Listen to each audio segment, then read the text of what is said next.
हैं देश के, क्योंकि वो सबसे पहले। तो मालिकों की, प्रथम मालिकों की बात ना सुन के चोर लुटेरों के हवाले जो पर्यावरण करें, वो नौकर बेईमान हैं। उन नौकरों के खिलाफ हमें शांतिपूर्ण ढंग से और मजबूती से प्रोटेस्ट करने पड़ेंगे। सरकारें बदलना तो फाइनल सोल्यूशन है, आखिरी सोल्यूशन है, सबसे अच्छा सोल्यूशन है। उससे पहले प्रदर्शन करने पड़ेंगे। और अगर आप पे झूठे मुकदमे लगते हैं तो ये जो वकील बिरादरी है, ये भी आपके नौकर हैं। ये आपसे वादा करते हैं कि हम आपकी लड़ाई आपसे आगे रह के लड़ेंगे, आप हमें मौका दीजिए।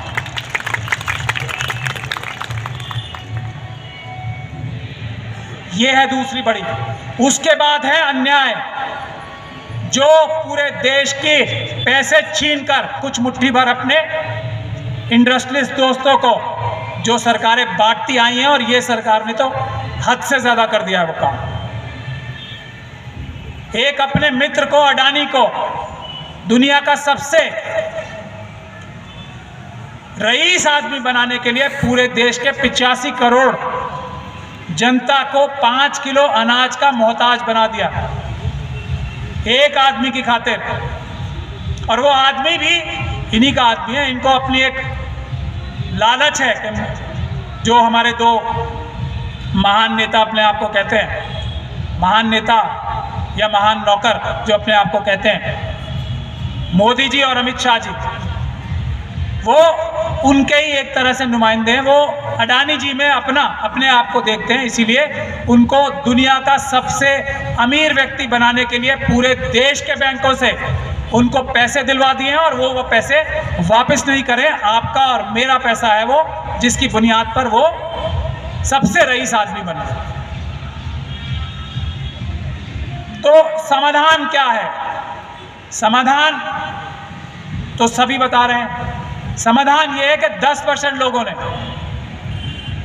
90% जगहें खा रखी हैं। और अब तो प्रधानमंत्री जी ने, और ये EWS का जो कोटा मिला है ना, जो जिसे सुदामा कोटा कहा जा रहा है, उसने सब कुछ साफ कर दिया है, बिल्कुल पिक्चर क्लियर कर दी है। प्रधानमंत्री जी बोलते हैं कि हमने हिंदुओं को भी आरक्षण दे दिया है, और इस आरक्षण में जिसको कोई गलतफहमी है वो अपनी दूर कर ले। ये तीन जो सो कॉल्ड अपने आप को स्वर्ण कहना चाहते हैं, उनके अलावा कोई इस कोटे में अप्लाई नहीं कर सकता।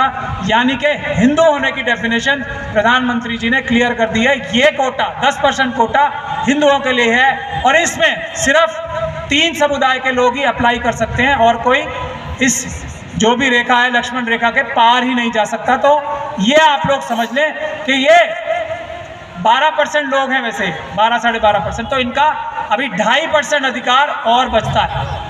बाकी सब SC, ST, OBC और अल्पसंख्यकों का है, मुस्लिम, सिख, क्रिश्चियन, बौद्ध का है। जितनी जिसकी संख्या भारी उतनी उसकी हिस्सेदारी के हिसाब से।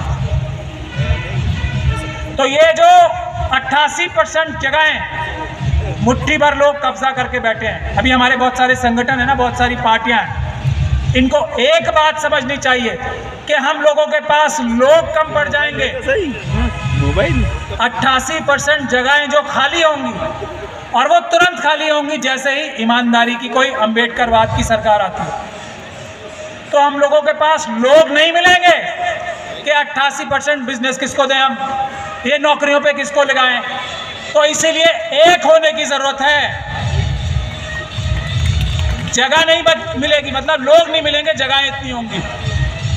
किसको बनाएं, किसको IAS बनाएं? इतनी सारे पोस्ट, 88% पोस्ट तो खाली हो जाएंगी। प्राइवेटाइजेशन आपकी सरकार आएगी, आप एक दिन में खत्म कर सकते हो। एक बिल तो पास करना है पार्लियामेंट में, एक दिन में खत्म हो जाएगा प्राइवेटाइजेशन। एक दिन में जो आदिवासियों के साथ दुराचार, अत्याचार हो रहा है, एक दिन में खत्म हो जाएगा। एक कानून पास तो करना है, और जो कानून है उस पर अमल ही तो करना है।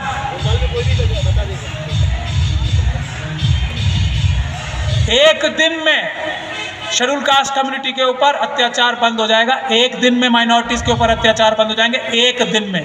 लेकिन वो फाइनल सोल्यूशन पीसफुल प्रोटेस्ट, अदालती कार्रवाई, और जो हम प्रशासन के पास रिप्रेजेंटेशन या पत्रक देते हैं उसके माध्यम से लड़ाई करनी है। उसके माध्यम से संघर्ष करना।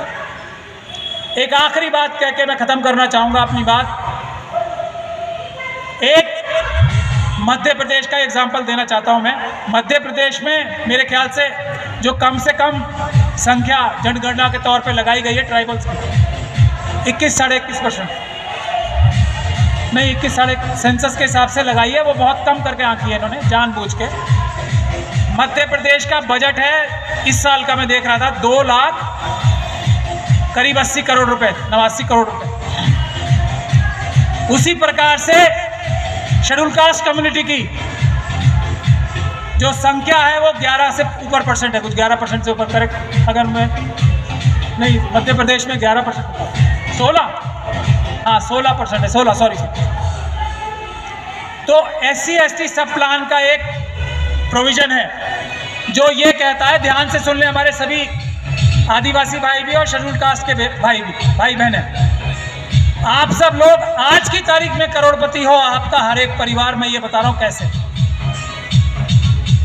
SC/ST सब प्लान का मतलब ये है कि ये 2,80,000 करोड़ रुपए जो है, इसमें से 36% शेड्यूल कास्ट और शेड्यूल ट्राइब के लिए रिजर्व, 1/3 से ज्यादा, यानी कि करीब 1 लाख करोड़ रुपया सिर्फ और सिर्फ शेड्यूल कास्ट और शेड्यूल ट्राइब पे खर्च हो सकता है, उसके अलावा कहीं नहीं।